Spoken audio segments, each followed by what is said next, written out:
Welcome to The Real Review, sponsored by Parametric and Lazy Ape Studios, where you get some of the latest happenings, real thoughts, and perspectives in the world of film and television.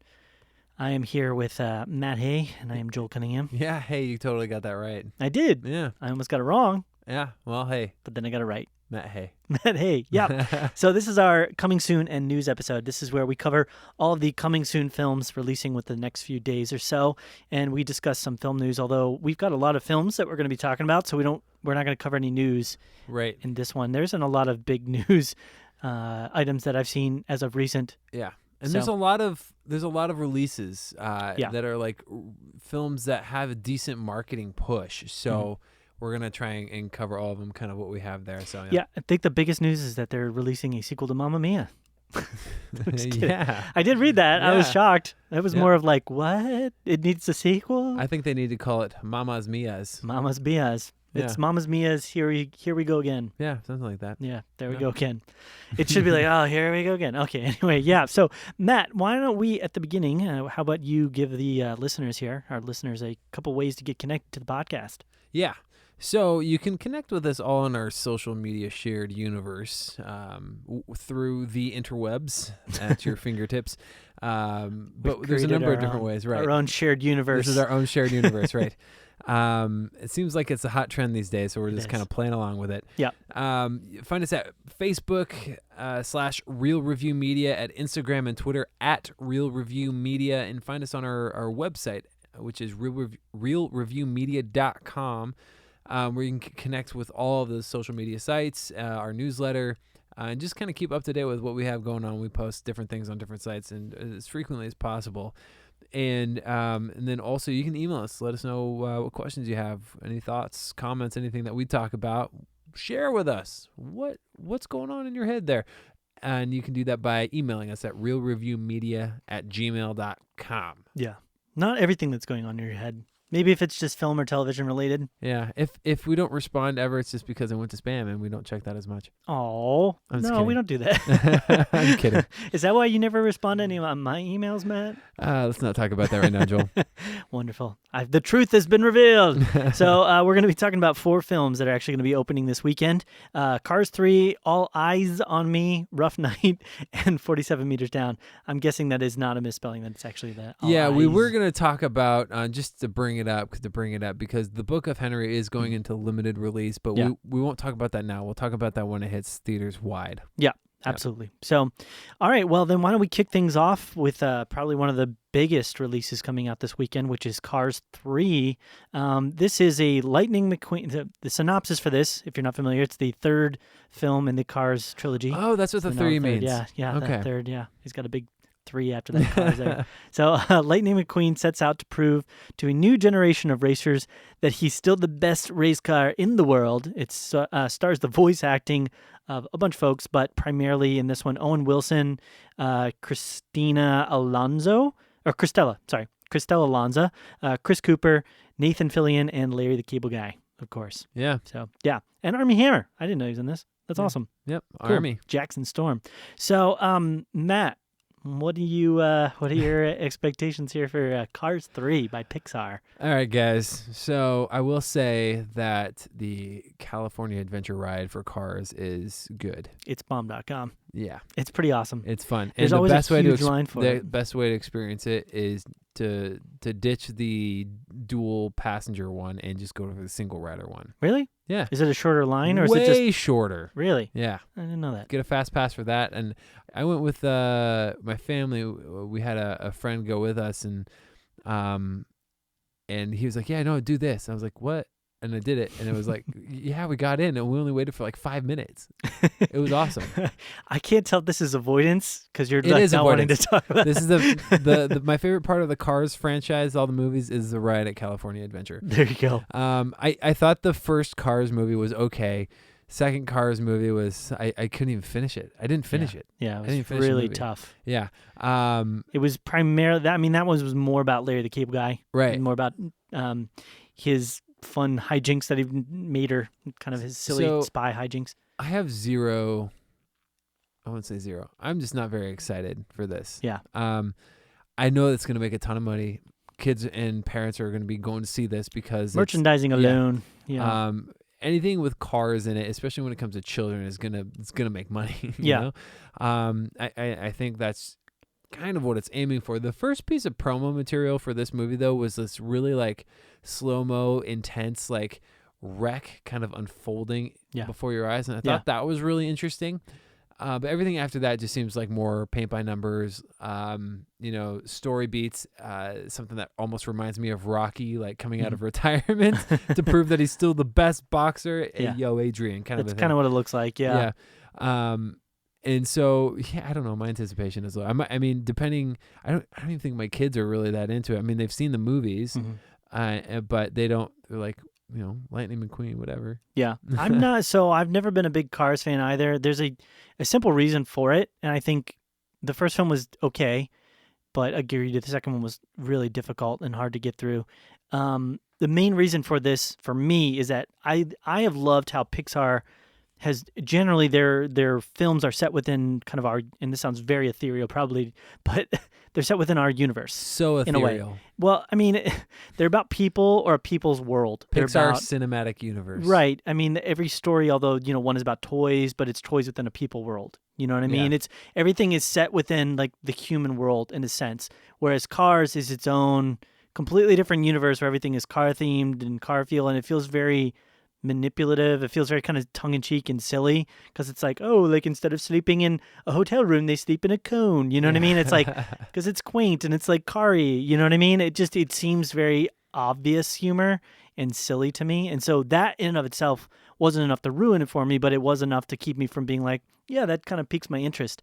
But then the films themselves have just been very kind of lowest common denominator a lot, especially that second one. Yeah. It's like very much like, okay, well, this is the hero's journey and this is what's going to happen. It's like a spy film. And then this one is like, it's like Rocky, you know what I mean?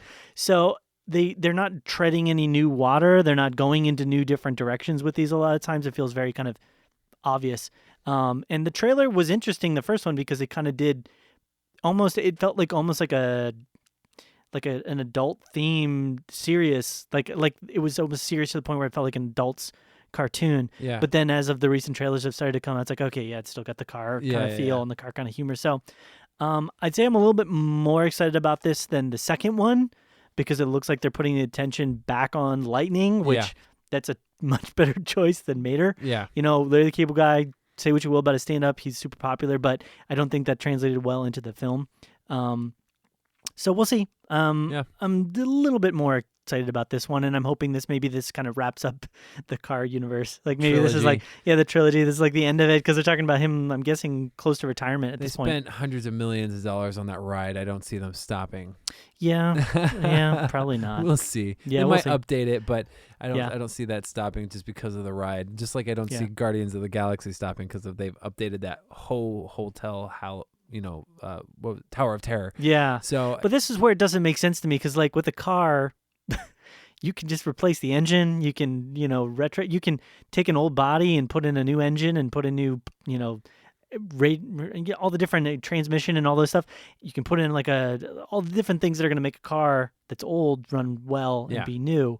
So that's where it doesn't make sense to me. So it's like you're trying to compare this to like a human, but it's a car. So. Watch the honest trailers for Cars. It's actually kind of fun. I should check those out. That sounds like pretty funny. So then let's move on to the next one. But before that, on a scale like 1 to 10, where you kind of at excitement wise? 5.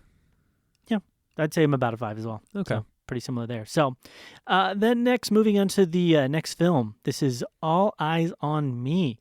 This tells the true and untold story of prolific rapper, actor, poet, and activist Tupac Shakur. It's being directed by Benny Boom, which is a great name. I love his name. I don't know him from anything else. But it stars Demetrius Shipp Jr., Denai Guerrera. Yeah, she's Michonne. Yes, Michonne, and Kat Graham. So there's a bunch of other people that are kind of part in this too. But what are your thoughts on this one? Yeah, so I'm always interested to see biopics or like based on true story films because I find them to be really interesting, especially on topics I don't really know about. And this is a weird comparison, but I saw Sully. I really enjoyed Sully. Yeah. And there was a lot of stuff that happened that I had no idea happened. Yeah. because I was just only attuned or like just aware of what was happening in the headlines. Yeah. So with something like this, I'm aware of Tupac and his music and kind of what he stood for, but I don't know a lot of the details. So I would be looking forward to this with the mindset of hopefully learning, some stuff that maybe I didn't know about previously. Yeah. I know Hollywood has a way of kind of, being extravagant in the way they present things or exaggerating certain facts and details. Really? But I remember seeing a couple of this past year that I talked about that I did the research on to see, how much of this is factually accurate, and they were pretty close. Yeah. So if they're gonna do something with like that here, where I can like maybe even do some fact checking after the fact, that'd be cool. I would want to definitely learn more about everything that went on in his life. And yeah, the trailer for this one actually was really impactful. I thought they did a really good job cutting the trailer. I'm hoping that it isn't a misdirection with the marketing, but it really there was almost like an artistic style to it with the trailer. It felt like they weren't just going with like, hey, let's just follow the life of, Tupac and see what he's doing. It's going on 2 hours and 20 minutes as well. Wow. So it's not a short film. Yeah. One of the reasons I'm a little bit scared about it is just when they're releasing it. It's odd that they wouldn't, if they were going for like an award run or something like this, then this is really not the general the time that you would release something like this, which tells me that maybe they don't have as much potential confidence in the product in and of itself. The director has done primarily like music videos. Right. He's done a couple of TV episodes, but for the most part, Okay. It looks like he's been working with Nicki Minaj basically in all of her That stuff. actually makes sense because if you watch, like I said, the trailer, it has a very visceral, very visually stunning kind of intense style to it. I mean, Right. the shots and the way things are framed and the focus and everything, it really emotes a strong feeling of intensity and purpose. And so I'm excited if that translates into the film. If it doesn't hit on a story basis, though, like if they go too far with the stylistic aspects and they don't really get into like the solid story of Tupac, like you're talking about the biopic aspects, the biography aspects, then it'll lose me a little bit. I don't know a ton about Tupac. I know, obviously his significance historically, within the realm of hip hop and rap, but I don't know a lot about him. I wasn't a big Tupac fan just at the time period. I just didn't listen to his music too much, but I do want to see it. I'm actually kind of excited to check this one out potentially. I'm also hoping that they make this more about Tupac and telling his story than they do about making it a whole lot of social issues. Sure. And not to get into anything on either side too much. It's just when that becomes the preeminent thought and the driving force behind a film a lot of times, especially with something that's supposed to be like a biopic like this, it just distracts me from like, well, what's tell me about the characters. I want to know about the characters. I want to see their story arcs. I want to see, there can be thematic elements of social issues, but it needs to be more than just those are the driving factor for the story. So, any other thoughts? No, not really. What's your excitement level? I'd say closer to 7. Okay. Yeah. I'm putting this one as like a 6.5 Okay. kind of out of 10 for that one. So cool. So then moving on to our next film, Rough Night. Matt, would you like to do a quick intro for this guy? This is gonna or be a girl, rough I should night, say, for this film. Yeah. Yeah, so Rough Night. A group of friends are horrified when the male stripper they hired for a wild bachelorette party in Miami winds up dead. Sounds like Oscar contender Absolutely. stuff right here. It's going to get an award. Yeah, maybe absolutely. a Razzie. So yeah, it has Scarlett Johansson, Jillian Bell, Zoe Kravitz, Ilana Glazer, Kate McKinnon as well. Yep. So it just doesn't look good to me at all. It has a lot of stereotypical like you have one like reserved person, you have like one wild person, you have one like over the top like Melissa McCarthy person. There's one person in there, and then like the group leader, right, Yeah. Scarlett Johansson, Yeah. and then and it's like you got to fill all these. I don't know. It's like the they're checking the boxes for the type. It's an R-rated comedy. yeah. you know? It's kind of like it's like post Hangover world where everything's trying to be like that almost. Yeah.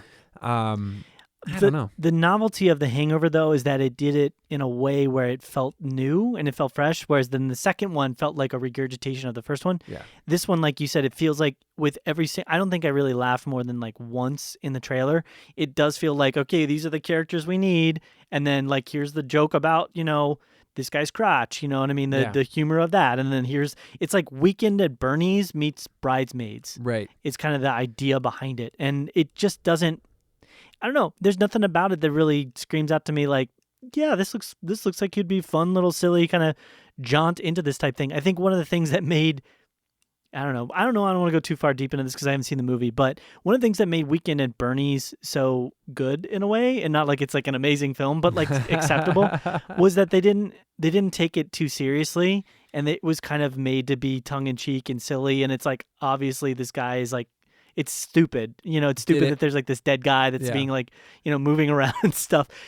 So, but this movie, they're almost taking it in like a very viscerally real, you know what I mean? They're going like, it feels like, at least from the trailer, they're going like very real with it, which then that becomes very morbid. Yeah, like, hey, we killed the guy. Yeah, because it's like them going around town trying to deal with the fact that this guy's dead while also partying and having fun. And it's like, even the whole setup, it's like if there's 5 girls in a room and one of the guys kills himself on accident, it's like some sort of accident, you call the cops, there's 5 people there. They're not going to all, like, you're not going to get in that much trouble. Like if it was just you and the stripper, then that might be like a little bit like, his word against mine. But it's 5 of you there. You can all say, like, this guy fell over and hit the back of his head and, I don't know. Sorry. I'm trying to like argue. You're trying to justify to justify and argue. It's an R-rated comedy. Scarlett Johansson is a good actress. I wonder if she just took this role is because like she just wants to have something different. She's been taking some not so great roles. I mean, recently Ghost in the Shell and then this. It's, it's... I don't know. We'll see. I think Ghost in the Shell was more of an iconic thing for her. Like, I want to take up the mantle for this iconic, character. Yeah. And so that's what was probably driving her to do it. But, I mean, I like some of these people. I like Zoe Kravitz. I mean, I think, Anyways, I don't really have anything else to say. Yeah, I think, again, this is one of those films. It's like if it's your kind of film, you're going to know it and you're going to want to go see it. Right. So, R-rated comedy. There you go. Yeah, so, excitement. Run 10. I will put it at 2.5, like out of 10. 2. I'm gonna go 2. I'll go 2. Okay. Yeah. I'll go 2. Fair enough. I'll go 2 too. Okay, cool. Well, then this last one we're going to be talking about. This is one, Matt, that you should intro as well. I think this is another one that you're much more excited about. For sure. Than I am. Yeah, 47 meters down. 47 meters down. 2 sisters vacationing in Mexico are trapped in a shark cage at the bottom of the ocean. With less than an hour of oxygen left and great white sharks circling nearby, they must fight to survive. Directed by Johannes Roberts, stars Mandy Moore, Claire Holt, Matthew Modine, Yanni Gelman, Santiago Segura, and Chris Johnson. So some interesting backstory on this. I'm pretty sure I need to look up some of the history specifics, but some of the reviews that are out for this film, they refer to it as a different name. So I'm thinking it was named something else previously. I do remember hearing that it was supposed to be released on VOD, but they have a little bit more faith in it. Yeah. And so they're releasing it big time in theaters.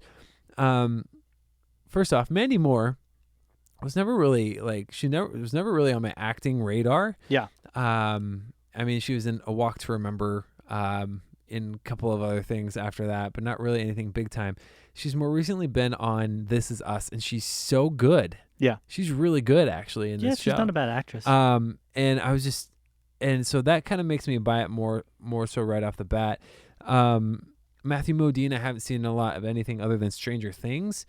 But I just like this. I'm super excited because it's a shark movie and I like sharks and they're terrifying. Just a shark in itself is just a terrifying thing. I read a statistic the other day, by the way, which completely dispels that myth for me. Only 2 people a year die from shark-related injuries. Not necessarily dying, but listen, I just read an article today about a woman who got her arm bit off by a shark. Well, yeah, but you're not going to die. I mean, you might need to get some stitches. You get stitches if your arm gets bit off by a shark? Well, I would hope they would stitch it shut, yeah. I would think they would do a lot more than that. They'd probably staple that thing and get it all bandaged. Anyways, we're going on a tangent back on here. there. Yes. You hunt the shark down, you get that arm back. Yeah, That's there you go. Do. There you go. So get that arm. I'm just excited for it. I was one of those people, and this is another movie that got kind of mixed reviews. I saw The Shallows and I ended up really liking The Shallows. This Yeah. kind of feels like it's in the same vein. It just seems a little so bit stupid to me. I'm sorry. I just got to say that. I was holding back, but you're talking about how you're liking it, and I'm. It's entertaining. It's like boiling I just like up. the sharks. My only problem with this is in a trailer they show like 5 or 6 shots of a shark as it's about to get somebody, but Yeah. they don't ever show it happening. I'm like, Yeah. there's only like 4 people in the cast. There's a reason why this film is not based on a true story, Matt. It's because something like this could not ever really realistically happen. Okay, you know what? in a Don't real come world. complaining to me next time that you're in the Caribbean and you're like 47 meters down No, in a cage. here's the thing. And sharks are gonna no, eat you. Here's the thing. I totally agree and accept the fact that you could be in a shark cage and the cage could break off like the chain or the hook or whatever it is and float to the bottom. Like, I totally get that. But the sharks aren't going to they're not gonna, circle you. They're not like, ooh, look at these things in a cage. I'm going to harass them This and is eat a them. sequel to Deep Blue Sea, okay? Okay, yeah, sure Yeah. it is. These would have to be super intelligent sharks. They've got things that they can eat that aren't like in a metal cage. Not only that, but you could just like radio the shore and like get like some chum, the idea of like chumming the water, and just like get the sharks to Listen. go off of the. I'm sorry, I'm trying to. These are zombie sharks. And now you're and- stretching it. and These are the Captain sharks. Salazar? Yeah, these are the sharks from Pirates of the Caribbean. Yeah. Captain Salazar was like, hey, get Mandy Moore. It would make more sense to me if they were robotic zombie sharks than in this situation. They might be, Joel. You have no idea. I mean, have you seen the movie? You don't know. What? So, what? Sharks in Mexico, they just have a thing for eating people? Or, Sure. like, Mandy Moore is just, like, sharks really attracted to her, so they're just like, we're going to eat Mandy Moore. Yeah. Come on now. Come on, Come Joel. on now. Hey, Come on listen, now. you haven't seen the movie yet, so I you have haven't. no idea. I haven't. Yeah, you're right, Matt. It's going to be a blockbuster. No, seriously though, it does. I agree. I think Yeah. it does seem silly, but I find myself, and this is why movies are subjective, and I think I like this. Didn't you 'cause, say this was supposed to be VOD?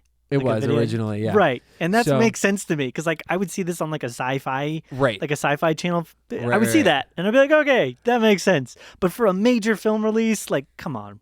Well, that's the same thing that happened to Shallows, though. Yeah. It lost distribution. It was gonna get shipped off. It actually did pretty well as far as critics are concerned. Yeah. But I will say this. It does seem a little bit cheesy. I acknowledge that. I do have a soft spot in my heart for like creature, monster, and shark Yeah. movies and stuff like that. Yeah. And so anytime there's anything like that, I think it's just terrifying. But I'm kind of excited to see it. You are welcome to it, Matt. You go and enjoy the crud out of this one 47 times. Yep, That's what I they say. will. One for every meter. Yep, I will. There you Totally go. will. Awesome. So, We'll talk about it later all too. right. Well, then on a scale of 1 to 10, what's your 8. 8. Yeah. Wow. Yeah, I'm excited to see this. Man. Yeah. I'm like shocked. Doesn't right mean now. I'm going to rate it an 8, 80 or whatever. We'll see. Okay. Well, I put this close to like a 1.5 Get out of 10. outta here. I have no interest in this guy. You don't like sharks? I have no opinion on sharks. Why don't you like Jaws? Jaws is a great film, but that's a film that transcends than it just being about a shark. It's Yeah, about you're right. the man versus nature. It's about man Bruce. versus himself. There's so much more to that movie than just sharks eating people in a cage. Deep Blue Sea? Deep Blue Sea was great because it was stupid. Yeah. I mean, that was why it was Maybe super that's cheesy. maybe that's why this is going to be great because it's stupid. Maybe. Maybe. Well, maybe. We can't keep saying maybe, Matt. We're We'll leave gonna that maybe. listeners So are you turning got a off the 1, I got an 8. podcast. Let's round that down. Let's give it a 4/5. Fair enough. Okay. All right. Well, then, that is going to go ahead and wrap things up for us here on the podcast, our coming soon a news episode. And I want to again go ahead and remind you of some ways to get connected here at the end. You can check out our website, which is realreviewmedia.com. We've got our newsletter there and always posting different cool things on there. We've also got our Facebook.com, which is facebook.com/realreviewmedia, and our Twitter and our Instagram, which are both at Real Review Media. And as always, Real is spelled REEL. You can check us out on both of there. And then we'd love to hear from you. Maybe you are going to go see a shark-flavored film this weekend, Yeah. and you'd like to tell us about how awful it is and stupid. Just kidding. I'm kidding. I'm sorry, Matt. I will be honest. Yeah. Okay, if I see this, I'm planning to see this movie this weekend. Yeah. If I see it and I come back and it is silly, dumb, I will say it's silly and dumb. But I Okay. will tell you if there are elements that I do like or not. We have to put like some money down on something at one of these days. Like put a bet. Like if this turns out to be above a certain percent on Rotten Tomatoes, like I have to do a Hey, we're at a do a review in my 60%. swimsuit or something like that. I Yeah, don't know. this is cold in here because that's- it frees me. It's more torture to me, dude. But I mean, come on, whatever. I'll buy you an Arnold Palmer 0 calorie. Fair enough. Okay. No, I want a real one. Give me a full-fledged Full Arnold Palmer. calories. Yeah. Okay. Give me I don't want none of that cheap Yeah. zero stuff. Cut Okay, I got you. Going cheap on it. Yeah. So yeah, but we'd love to hear from you always, and definitely shoot us an email, realreviewmedia@gmail.com. Let us know your thoughts on this episode and anything coming out, any of the other episodes as well that we've had released this week. So that's great. Matt, anything further? Nope. All right. Well then, it's been real. It's been real. Dun-dun. Oh,